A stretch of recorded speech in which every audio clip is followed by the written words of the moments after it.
कैसे हो आप सभी।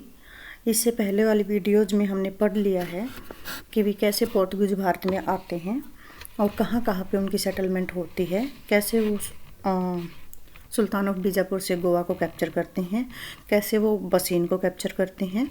तो अब हम यहाँ पे पढ़ेंगे कि फेवरेबल कंडीशंस क्या रही पोर्तुगीज़ के लिए, मतलब वो इतने अच्छे से सेटल कैसे हो गए इंडिया के अंदर और इतनी जल्दी से टेरिटरी कैसे ऑक्यूपाई कर ली, जबकि अलेक्जेंडर द ग्रेट के बारे में हम इतना सुनते हैं, वो भी नहीं ऑक्यूपाई कर पाया था, हमारी टेरिटरी कब्जे में ले पाया था। तो इन्होंने कैसे कर ली। तो कह रहा है कि इंडिया की अगर हम बात करें तो गुजरात को छोड़ के 1458 में और 1511 तक यहाँ पे कोई भी एक अच्छा पावरफुल रूलर नहीं आया महमूद बरगाह के बाद। ठीक है, उसके बाद क्या है कि बहमनी किंगडम है वो भी ब्रेक हो रहा था।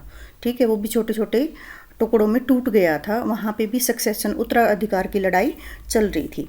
अगर मैं आपको मैप में दिखाऊं, ये देखो आप लोग, अगर हम इंडिया की बात करें तो जहाँ पे मेरा कर्जर है, ये साउथ वाला जो रीजन है, यहाँ पे भी क्या था, यहाँ पे एक किंगडम था जिसको बहमनी किंगडम कहते हैं। वहाँ पे भी वो जो राज्य था वो छोटे छोटे टुकड़ों में टूटने लग गया था। तो इसलिए पूरे इंडिया में कोई स्ट्रॉन्ग राजा नहीं बचा था। दूसरी, किसी के भी पास पावर नहीं थी, नेवी। ठीक है, नाम भी नेवी के नाम पे कोई पावर नहीं थी हमारे राजाओं के पास, और उन्होंने ऐसा करने का सोचा भी नहीं। हमारे यहाँ तो एक भरम था ना कि भी समुद्र में पैर रखोगे तो तुम्हारा धर्म भ्रष्ट हो जाएगा, लोगों ने सोचा ही नहीं। और जबकि यूरोप वाले क्या कर रहे थे, एक्सप्लोर कर रहे थे चीज़ों को। अगर कहता है कि फार ईस्ट की बात करें, जो चाइनीज़ एम्परर थे, ठीक है, उनके पास नेविगेशनल लिमिटेड थी। चाइनीज़ शिप की जो नेविगेशन टेक्निक थी वो बहुत कम थी। और अगर अरबों की बात करें, उनके जो शिप ओनर थे, पहले तो वो इंडियन इसमें ओशन में डोमिनेट थे, लेकिन उसके बाद जब पोर्तुगीज आए तो उनकी पावर भी लिमिटेड हो गई। तो ये कुछ रीजंस थे। ये मेंस का जब एग्ज़ाम आप लिखोगे तो वहाँ पे ये पॉइंट्स हैं, मतलब कि क्या फेवरेबल कंडीशन रही। तो एक तो पहले आपने ये बताना है कि हमारे पास कोई स्ट्रॉन्ग किंग नहीं था। दूसरा, डेक्कन की बात करें, साउथ की बात करें, तो बहमनी किंगडम भी छोटे छोटे टुकड़ों में टूटा हुआ था। सक्सेशन की लड़ाई वहाँ पे चल रही थी, वो भी वीक हो रहा था। दूसरा, अगर हमारे राजाओं की बात करें तो उनके पास पे ना तो कोई नेवी पावर थी और ना ही इसको डेवलप करने के लिए उन्होंने सोचा। अगर हम अदर चाइनीज़ ट्रेडर की बात करें, उनके पास भी लिमिटेड टेक्नोलॉजी थी, नेविगेशन पावर थी, चाहे चाइनीज़ की बात करें और चाहे अरब्स की बात करें। तो सबसे ज़्यादा स्ट्रॉन्ग होल्ड है वो किसका हो गया, पोर्तुगीज़ का हो गया।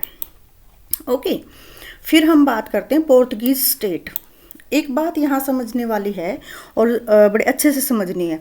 जब हम बात करते हैं स्टेट की, स्टेट क्या होता है कि किसी के पास अगर पावर होती है आपके अधिकारों को छीनने की, किसी भी अथॉरिटी के अंदर इतनी पावर होती है तो उसको हम कहते हैं स्टेट।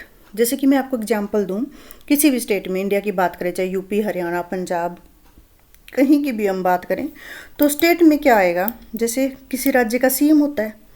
सीएम में सीएम के काम को, पॉलिसीज़ को कौन इम्प्लीमेंट करता है, हमारे आईएएस आईपीएस जो एडमिनिस्ट्रेटिव ऑफिसर होते हैं वो इम्प्लीमेंट करते हैं। फिर क्या होता है कि वो नोटिस निकालते हैं कि आज फलां डेट से ये चीज़ अब नहीं होगी, आप ऐसा नहीं कर सकते, वैसा नहीं कर सकते, या आपको ये डॉक्यूमेंट जमा करने होंगे, आज से आधार कार्ड है वो मैंडेटरी हो गया है, या आधार कार्ड नहीं होगा तो ये सब बेनिफिट्स आपको नहीं मिलेंगे। तो ये चीज़ें क्या हैं, तब वो हो जाता है एक कंप्लीट स्टेट। ठीक है, मतलब इंस्टीट्यूशन को होल्ड तो गवर्नमेंट करती है और इनको ऑर्डर देती है, और ये हमारे ऊपर ऑर्डर इम्प्लीमेंट करते हैं।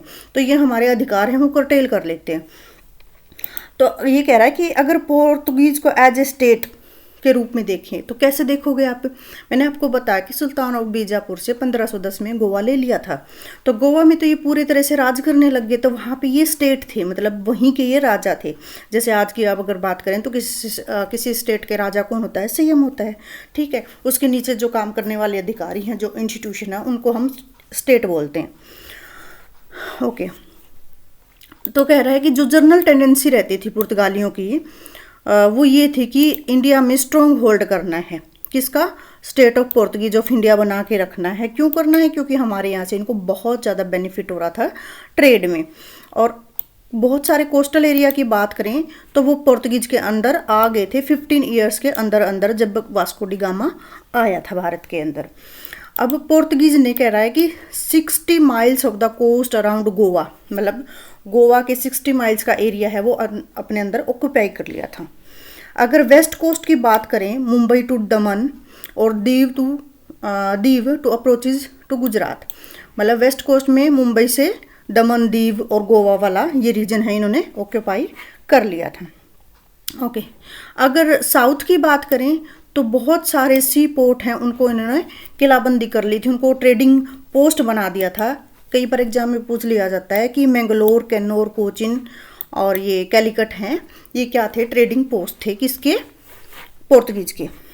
अब ये कह रहा है कि चाहे इनकी पावर है वो कंसोलिडेट नहीं हुई थी मालाबार कोस्ट में, लेकिन फिर भी इतना एनफ इन्फ्लुएंस था इनका, इतना प्रभाव था लोकल रूलर्स पे कि स्पाइसिस लैंड जो ग्रोइंग एरिया था इन्होंने वो ऑक्यूपाई कर लिया था। अब धीरे धीरे इन्होंने क्या कर लिया, मिलिट्री पोस्ट भी बनाना शुरू कर दी, सेटलमेंट बनाना शुरू कर दिया। कहाँ पे? जो इन्होंने फर्स्ट फोर्ट बनाया था सैन थोमे का फोर्ट, कहाँ पे बनाया था? चेन्नई में और नागापट्टनम में, तमिलनाडु में। तो यहाँ पे इन्होंने मिलिट्री रखना शुरू कर दी। मैंने आपको इससे पहले के लेक्चर्स में बताया था कि इन लोगों ने क्या किया था कि नेवी रखना शुरू कर दिए थे, नेवी बेस बनाना शुरू कर दिए थे जहाँ से इंडियन ओशियन में एंट्री होती है। और धीरे धीरे इन्होंने वेस्ट बंगाल वाले रीजन पे भी ऑक्यूपाई करना शुरू कर दिया। अब ये चीज़ एक बारी मैप में आप लोग देख लो। मैं बात कर रही हूँ, ये हमारा इंडिया है, आप सभी को दिख रहा है कि ये हमारा इंडिया। ये जितने भी कोस्टल रीजन्स हैं हमारे, ठीक है, यहाँ पे क्या किया इन्होंने, अपने नेवी बेस शुरू कर दिए। अभी देखो, ये जो कोस्टल एरिया है जहाँ पे मेरा कर्जर है, ये हमारा कौन सा एरिया है? वेस्टर्न घाट है, और ये ईस्टर्न घाट है। अगर वेस्टर्न घाट में इस कोस्ट को क्या बोलते हैं? यहाँ तक तो हम बोलते हैं मालाबार कोस्ट, गोवा तक तो, ठीक है। और गुजरात से लेके और गोवा तक के रीजन को, महाराष्ट्र वाले को बोलते हैं हम कोंकण कोस्ट, ठीक है। और इस साइड वाले एरिया को बोलते हैं कोरोमंडल कोस्ट। तो वेस्ट साइड में भी और ईस्ट साइड में भी इन्होंने क्या कर दिया, अपना बेसिस बनाने हैं वो शुरू कर दिए, ठीक है। अब क्या कह रहे हैं कि जो भी इनके बंदे होते थे, एम्बेसडर वगैरह, एक्सचेंज किए जाते थे गोवा से, और जो भी अदर मेजर किंगडम थे इंडिया के अंदर, तो वहाँ पे ये अपने बंदे रखने लग गए, ट्रीटी करने लगे। किसके बीच में ट्रीटी हुई थी? गोवा और डेक्कन के सुल्तान के बीच में ट्रीटी हुई थी 1570 में। और ये कह रहा था कि जैसे इसने क्या ट्रीटी की डेक्कन के सुल्तान ने कि जब तक मेरा किंगडम रहेगा ये रेगुलर रिन्यू होती रहेगी। अब ट्रीटी किस बेस पे होती थी? इनके 2-3 चीज़ें होती थी। एक तो इनको फ्री ऑफ कॉस्ट ट्रेड करने को मिल जाता था, दूसरा ये अपनी आर्मी रखने लगे, अपने बंदे रखने लगे, तो पता लगता रहता था कि डोमेस्टिक पॉलिटिक्स में क्या चल रहा है, हिंदुस्तान के राजाओं के दरबार में क्या चीज़ें हो रही हैं, और ये अपना प्रॉफिट गेन कर लेते थे, ठीक है। The Portuguese always had a role to play in the successive battle of the balance of the power. मतलब जब भी दो नेबरिंग राजाओं के बीच में फाइट होती थी तो ये इंटरमीडिएटरी का काम करते थे। मतलब कि हमें पता है कि हमारे राजाओं के पास कोई इतनी अच्छी आर्मी नहीं थी और नेवी भी नहीं थी, और एक दूसरे से फाइट करते रहते थे। तो जब भी इनको बीच बचाव का मौका मिलता तो ये बीच बचाव करते, अपनी ट्रीटी करते और अपने प्रॉफिट है टैक्स फ्री ट्रेड करते या कुछ ज़मीन ले लेते, ठीक है। ऐसे ही जैसे कि भाई विजयनगर एम्पायर, ये भी साउथ के अंदर ही है, और डेक्कन सुल्तान, इनके बीच में जब भी लड़ाई होती तो ये बीच में उसका फ़ायदा उठाते। कहते हैं जब बिल्लियाँ लड़ रही हो तो बंदर फ़ायदा उठा जाता, तो वो काम यहाँ पे हो रहा था। अब बात करते हैं कि कहता है कि first European came to India, ये हमें पता है, और लास्ट भी यही थे। पहले भी यही मतलब आए सबसे पहले और गए सबसे लास्ट में।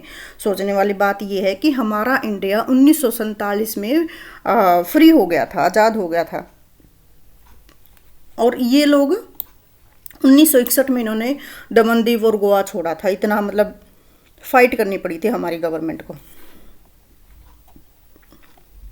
ये कई बार पूछ लिया जाता है कि पुर्तगालियों ने गोवा को कब छोड़ा था। अब कहते हैं कि एडमिनिस्ट्रेशन की बात करते हैं कि एडमिनिस्ट्रेशन इनका कैसा रहा इंडिया के अंदर। ओके, एडमिनिस्ट्रेशन की अगर बात करें तो मैंने आपको बताया था कि वास्को डी गामा तो एज ए व्यापारी बन के आया था, ट्रेडर बन के आया था, बिजनेसमैन बन के आया था। फिर इन्होंने गवर्नर बनाने शुरू कर दिए, ठीक है। तो वाइसराय की पोस्ट बनानी शुरू करी 3 साल के लिए। फिर उसके बाद वाइसराय को, भाई ओबीएस सी बात है, वाइसराय एक पर्टिकुलर बिग एरिया का होगा तो उसके पास काम ज़्यादा होगा, तो सेक्रेटरी भी चाहिएगा इनको, और सेक्रेटरी के साथ साथ फिर वो सेक्रेटरी के नीचे भी काम करने वाले बंदे होंगे, तो काउंसिल बनाना शुरू कर दें। तो इन्होंने एक इम्पोर्टेंट पोस्ट क्रिएट करी जिसका नाम था वेडोर द फेजेंडा, ठीक है। ये बहुत इंपॉर्टेंट है, बहुत ज़्यादा इंपॉर्टेंट है, आपने ये याद रखना है। ये क्या होता था, रेवेन्यू अधिकारी होता था, और इसके पास सारा लेखा जोखा होता था कि जितनी भी शिप वगैरह जा रही हैं, कितनी डिस्पैच हुई, कितनी लोड हुई, कितना प्रॉफिट होया, वो तो सब कौन याद रखता था। इसके पास जो बही खाता जो लिखता था, मुंशी टाइप का जो बंदा होता था, रेवेन्यू ऑफिसर, वेडोर द फेजेंडा, ये ऑफिशियल नेम है, ये आपको याद रखना है, एग्जाम में पूछ लिया जाता है। जैसे टर्म आ जाती है ना, ऐसे लिख देंगे, वेडोर द फेजेंडा है वो किस ऑफिसर का नाम होता था, रेवेन्यू का होता था या फिर अदर डिस्ट्रिक्ट ऑफिसर का होता था। इस तरह से क्वेश्चन पूछ लिए जाते हैं, ठीक है। फिर क्या किया, द फोर्ट्रेस, किलेबंदी करना शुरू की, अफ्रीका से लेके चाइना तक। मैंने आपको बताया था ना कि जहाँ जहाँ पे भी इनके वो होते थे, नेवी बेस होते थे, तो इन्होंने अपने कैप्टन रखना शुरू कर दिया, और उन कैप्टन का नाम दिया इन्होंने फैक्टर्स, और उनकी पावर भी बढ़ा दी, ठीक है। पावर बढ़ा दी, और इनको क्या कहा, power was increase by difficulties of communication and was too open use to personal end. मतलब कि यहाँ जहाँ जहाँ पे भी बेसिस थे वहाँ पे अपने अपने बंदे रख दिए, और कम्युनिकेशन में जहाँ दिक्कत होती थी, ऑब्वियस सी बात है कि हर देश की अपनी लैंग्वेज होती है, तो वहाँ के बंदों को अपने इंटरेस्ट में लिया और उनका नाम रखा फैक्टर, ताकि इनकी नॉलेज है ये लेते रहें भी कहाँ पे क्या बातचीत चल रही है, ठीक है। अब बात करते हैं इनकी रिलीजियस पॉलिसी की। अगर हम बात करें रिलीजियस पॉलिसी की, तो स्टार्टिंग में ही मैंने पढ़ाया था कि इनका एक ही मोटो था, हिंदुस्तान में ट्रेड पे मोनोपोली करना, और दूसरा क्रिश्चियनिटी को प्रमोट करना, और तीसरा जहाँ पे भी हिंदू मुस्लिम दिखे वहाँ पे उनको प्रोसिक्यूट करना, ठीक है। तो मूर जो थे वो मुस्लिम थे, और वो बहुत बड़े एनिमी थे पोर्तुगीज के नॉर्थ अफ्रीका के अंदर, और ऐसे ही अरब इनके एनिमी थे। तो जैसे ये ईस्ट में पहुंचे तो पोर्तुगीज के अंदर एक सेम झील थी, इच्छा थी कि प्रमोट करनी है क्रिश्चियनिटी को, और सारे जो मुस्लिम्स हैं उनको प्रोसिक्यूट कर देना, उनका ट्रेड भी ख़त्म कर देना। ये इनटॉलरेंट थे मुस्लिम के लिए, हमने पढ़ लिया, ठीक है, इनिशियली। लेकिन बाद में हमारे लिए थोड़ा सा नरम थे, लेकिन जैसे जैसे इनका वो ऑब्वियस सी बात है, जिसके हाथ में जितनी पावर आती जाती है वो उतना ही रूड होता जाता है, और तानाशाही डिक्टेटरशिप का काम करने लग जाता। तो ये बाद में हिंदुओं के लिए भी उतने ही खराब हो गए जितने मुस्लिम के लिए थे। ओके, कहता कि over the time after the introduction of the inquisition in Goa there was a change and Hindus were also. जैसे कह रहा है कि भी जब गोवा इन्होंने कैप्चर किया तो हिंदुओं को अभी प्रोसिक्यूशन करना शुरू कर दिया, और जो हमारे विडोज होती थी उनके साथ ही शादी कर लेते थे और अपने बच्चे पैदा करते थे, ठीक है। तो आप जब भी देखोगे ना गोवा, जब भी जाओगे तो गोवा में आपको फॉरेन कंट्री जैसा लुक आएगा। क्यों? क्योंकि वहाँ पे इन्होंने अपना सेटलमेंट कर लिया था, और 1961 में ये लोग यहाँ से गए हैं।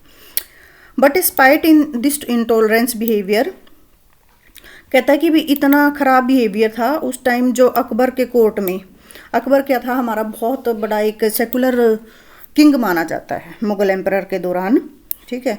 इस और अकबर का क्या था कि इसको अलग अलग जो रिलीजन है ना उससे अच्छी बातें सीखने का बड़ा चाव रहता था, फिलोसफर को बुलाने का, अपने दरबार में अलग अलग धर्म के जाति के लोग को रखना, बुद्धिजीवी को रखना, उनसे ज्ञान की बातें सीखना, फिर उनसे अच्छी बातें गेन करना, ये अकबर का एक मोटो रहता था। मतलब वो बहुत काइंड हार्टेड था। तो इन्होंने क्या किया, अकबर ने क्या किया, चिट्ठी लिखी गोवा में पुर्तगालियों को कि आप मेरे दरबार में है ना कोई अच्छे वो भेज दो, लर्नड प्रीस्ट भेज दो आपकी तरफ से, जो अच्छे फादर हैं जिनको ज्ञान है क्रिश्चियन का, आपके धर्म का अच्छा जो ज्ञाता है उनको भेज दो। तो इनको लगा कि अरे बड़ा मज़ा आ गया, अब तो हम अकबर को अपने फेवर में कर लेंगे और इसका भी धर्म कन्वर्ट हम कर देंगे। इनको क्या पता था कि अकबर को धर्म थोड़े ना कन्वर्ट करना, बेवकूफ़ हो, वो तो तुमसे नॉलेज ले रहा है, ठीक है। उसके बाद क्या होता है कि क्रिश्चियनिटी को प्रमोट किया जाता है, ठीक है। तो इनके पुर्तगालियों की तरफ से 2 जने जाते हैं जो फादर बोलते हैं या प्रिस्ट बोलते हैं। इनका नाम था, एक का नाम था रुडोल्फो एक्वाविवा, दूसरे का नाम था एंटोनियो मोन्सराटे। ये आपको ज़रूर याद रखना है, ठीक है। और ये कहाँ जाते हैं? फतेहपुर सिकरी में पहुँचते हैं 28 फरवरी 1580 को। आपको ये ध्यान रखना है। इनका स्वागत किया जाता है और ये 3 साल बाद वापस आ जाते हैं मुंह लटका के, क्योंकि अकबर को तो अपना धर्म कन्वर्ट करना ही नहीं था। एक फिर सेकंड मिशनरी बुलाई जाती है 1592 में, ठीक है। और थर्ड मिशनरी बुलाई जाती है 1595 में, लाहौर में जाते हैं थर्ड वाला, तो ये भी पूछ लिया जाता है, ठीक है। तो थर्ड वाले में कौन जाता है? फादर जेवियर जाता है, इमैनुअल पिनहेरो जाता है, ठीक है। ये भी आपने याद रखना है। लेकिन इनका जो एम है वो फेल हो जाता है, ये अकबर का जो रिलीजन है वो कन्वर्ट नहीं कर पाए। जो प्रिंस सलीम था, अकबर का जो बेटा था, आज जहांगीर इसने गद्दी संभाली थी। पहले तो ये नेगलेक्ट करता रहता था इनको, पुर्तगालियों को, क्योंकि इसकी इतनी अच्छी बनती नहीं थी। लेकिन बाद में 1606 में क्या होता है कि थोड़ा सा फेवर कर देता है ये इनको, पुर्तगालियों को। और लाहौर में एक बड़ा चर्च है, ठीक है, उसके लिए ज़मीन दे देता कि आप यहाँ पे चर्च बना सकते हो अपना। और फिर 1608 में बहुत सारे जो मेंबर इनकी जो सेरेमनी होती है वो बुलाए जाते हैं आगरा के अंदर, लेकिन वहाँ पे भी ये धर्म कन्वर्ट नहीं कर पाते हैं जहांगीर का। तो यहाँ पे इनकी लास्ट होप है वो ख़त्म हो जाती है सारी, ठीक है। और कहता है कि arrogant action were the part of the Portuguese viceroy created a rift with the Mughal emperor. बाद में इनका मुगल एम्परर जहांगीर के साथ भी झगड़ा हो जाता है। अब कहते हैं कि जो पुर्तगीज हैं उन्होंने फेवर क्यों लूज कर दिया मुगल्स के साथ। कहता है कि 1608 में कैप्टन विलियम हॉकिंस आता है अपनी शिप हेक्टर के साथ, सूरत में पहुंचता है और वो अपने साथ एक लेटर भी लेके आता है जेम्स I से, किंग ऑफ इंग्लैंड से। यहाँ पे कंफ्यूज नहीं होना है आपने कि देखो 1600 में ईस्ट इंडिया कंपनी भी आ जाती है भारत के अंदर, तो उसमें एक कैप्टन आता है विलियम हॉकिंस। ये पुर्तगाली नहीं है, ये इंग्लैंड का है, ये आपने ध्यान रखना है। और ये अपने किंग जेम्स I से लेटर लेके आता है और रिक्वेस्ट करता है कि मुझे भी आपके यहाँ इंडिया में ट्रेड करना है। तो लेकिन जो पुर्तगाली थे आपको पता ही है, ये तो चाहते ही नहीं थे कि इनको परमिशन मिले। तो इन्होंने जितना हो सका ना उतना मतलब रोड़े अटकाए इंग्लैंड के रास्ते में कि इनको किसी भी तरह से ब्रिटिशर्स को यहाँ ट्रेड करने की परमिशन ना मिले। और इवन ये देखो कि इन्होंने हॉकिंस को प्रिवेंट किया कि ये मुगल कोर्ट में पहुँचे ही ना। परमिशन तो दूर की बात है कि पहुँचे ही ना, ठीक है। लेकिन कैसे न कैसे करके वो पहुंच जाता है हॉकिंस, और जो गिफ्ट लेके आता है हॉकिंस, ऑब्वियस सी बात है, ऑब्वियस सी बात है, ये एज ए ट्रेडर आए थे और किसी महाराजा के वहाँ जा रहे थे तो गिफ्ट भी लेके आएंगे। तो गिफ्ट लेके आए तो भी इनको अच्छा लगा। मुगल कोर्ट में जब गए तो जहांगीर को बड़ा अच्छा लगा और जहांगीर ने इनका स्वागत भी किया। और सबसे दूसरी बात ये कि हॉकिंस है टर्की लैंग्वेज जानता था, तो टर्की एक फॉरेनर होके वो हमारे मुगल एम्परर की भाषा बोले तो किसको नहीं अच्छा लगे। तो राजा तो लोटपोट हो गया, बड़ा वो हो गया था ना, लट्टू हो गया हॉकिंस पे। और जहांगीर ने उसको क्या किया, मनसबदार अपॉइंट कर दिया। भाई उस टाइम मनसबदार बड़ी लंबी अच्छी पोस्ट होती थी और सैलरी मिलती थी 30,000। हालांकि वो होती है नहीं ली, ये कहते हैं कि अभी कभी रिसीव नहीं करी हॉकिंस से सैलरी। और हॉकिंस ने क्या किया, शादी भी कर ली एक अर्मेनियन क्रिश्चियन की लड़की से, उसका नाम था मुबारक शाह, ठीक है। और कहता है कि उसको फिर हॉकिंस को ट्रेड फैसिलिटी की परमिशन भी मिल गई। और इसकी वजह से पुर्तगीज को तो बड़ा दुख हुआ। जो बंदा जाने ही नहीं दे रहा था कि ये ब्रिटिशर्स हैं, वो मुग़ल दरबार में पहुंचने भी नहीं दे रहा था। तो और जब ब्रिटिशर्स को परमिशन मिल जाती है ट्रेड करने की तो इनको तो मिर्ची लगनी ही थी। अब कहते हैं कि जब नेगोशिएशन होती है, एक संधि कायम होती है पुर्तगाल के बीच में और मुग़ल एम्परर के बीच में, पुर्तगीज़ ने क्या करता है, पुर्तगीज़ संधि नहीं होती, सॉरी, एक भिड़ंत हो जाती है, ट्रूस हो जाता है, एक तनाव पैदा हो जाता है पुर्तगीज़ के बीच में और मुग़ल एम्परर के बीच में। वो क्यों होता है, क्योंकि पुर्तगालियों ने इंग्लिश के जहाज स्टॉप कर दी, एंटरिंग भी, आप सूरत पोर्ट पे नहीं आ सकते। मैंने आपको बताया था कि इन्होंने blue water policy, cartridge system है वो लागू कर दिया था अल्बुकर्क के टाइम और फ्रांसिस्को डी अल्मीडा के टाइम पे। तो इससे क्या होगा, ऑब्वियस सी बात भी गुस्सा आएगा। और हॉकिंस को इसलिए गुस्सा आया कि महाराजा है, इतना बड़ा एम्पायर का किंग है, और देखो एक नॉर्मल से ट्रेडर पुर्तगालियों को नहीं रोक पा रहा है, मतलब यहाँ पे राजा की नहीं चल रही, इनकी चल रही है पुर्तगालियों की। तो वो बस गुस्सा होकर छोड़ छाड़ के चला गया, मुगल कोर्ट से चला जाता है, मनसबदार की पोस्ट छोड़ के चला जाता है। फिर क्या होता है कि enable to counter the Portuguese introduce और check the vacillating Mughal policies.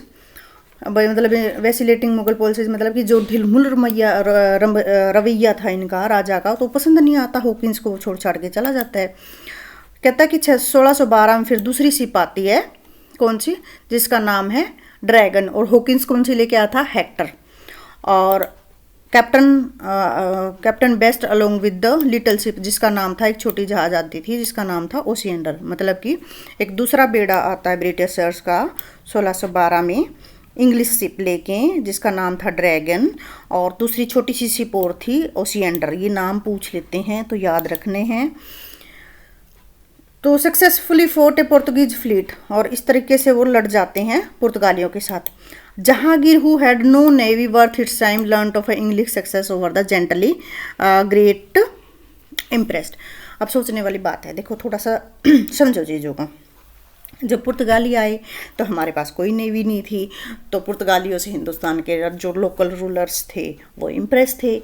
अब क्या होता है कि पुर्तगाली की नेवी को भी किसी ने हरा दिया, किसने हरा दिया, ब्रिटिशर्स ने हरा दिया। तो हमारे राजा तो और भी ब्रिटिशर्स को देंगे कि भी ये तो और भी ज़्यादा नॉलेज वाले आदमी हैं, पावरफुल आदमी हैं। तो पोर्तुगीज के बजाय इनका ध्यान कहाँ शिफ्ट हो जाता है, फिर इंग्लिश पर, ठीक है, ब्रिटिशर्स पर, ईस्ट इंडिया कंपनी पर, ठीक है। Portuguese acts of the piracy also resulted to conflict with the imperial Mughal government। अब दूसरा, ये जो पोर्तुगीज थे ना, ये चोरी चपारी का भी काम कर लेते थे, पायरेट का भी काम कर लेते थे। तो ये चीज़ें भी हमारे मुगल एम्परर को पसंद नहीं आ रही थी। फिर 1613 में क्या होता है, जहांगीर की शिप को ही कैप्चर कर लेते हैं ये, ठीक है, और मुस्लिम्स को, बहुत सारे मुस्लिम्स को बंदी बना देते हैं, और कार्गो है प्लंडर, मतलब कि लूटपाट मचा देते हैं। अब सोचने वाली बात है कि एक मुगल एम्परर की जहाज़ को भी आप कब्जा कर लिया और उसमें लूटपाट मचा दी, मुस्लिम्स को मार दिया। अब क्या होता है कि गुस्सा आता है, जहांगीर को ये ऑर्डर देते हैं मुकर्रब खान को, इनका जो भी सेनापति था, कि आप चार्ज, उस टाइम सूरत का चार्ज था इनके पास, मुकर्रब खान के पास, कि आप इनसे ऑब्टेन करो भाई कंपनसेशन। ऐसे तो काम नहीं चलेगा, इनसे सारा जो भी इन्होंने तहस नहस किया है ना उसका कंपनसेशन लेना पड़ेगा। और it was during the reason of the Shahjahan, और ये कब हुआ, शाहजहाँ के टाइम पे हुआ। At the advantage which Portuguese enjoy the Mughal court were lost for ever, और इस टाइम पे जो इनको अब तक भी जो चीज़ें मिल रही थी वो सदा के लिए क्या हो गई, ख़त्म हो गई। Lost were hopes to converting royal family Mughal India Christianity, और ये सारी होप कि हम रॉयल फैमिली को क्रिश्चियन में बदल देंगे और यहाँ राज करेंगे, वो सब क्या हो गया, ख़त्म हो गया पुर्तगालियों का, ठीक है। नेक्स्ट हम पढ़ेंगे कि कैसे इन्होंने कैप्चर किया हुगली पे। तो ये आप मुझे कमेंट सेक्शन में बताओगे कि आपको लेक्चर कैसा लगा, और आप ये आगे कंटिन्यू रखना चाहते हैं कि नहीं चाहते, प्लीज़ आप कमेंट सेक्शन में ज़रूर बताइएगा।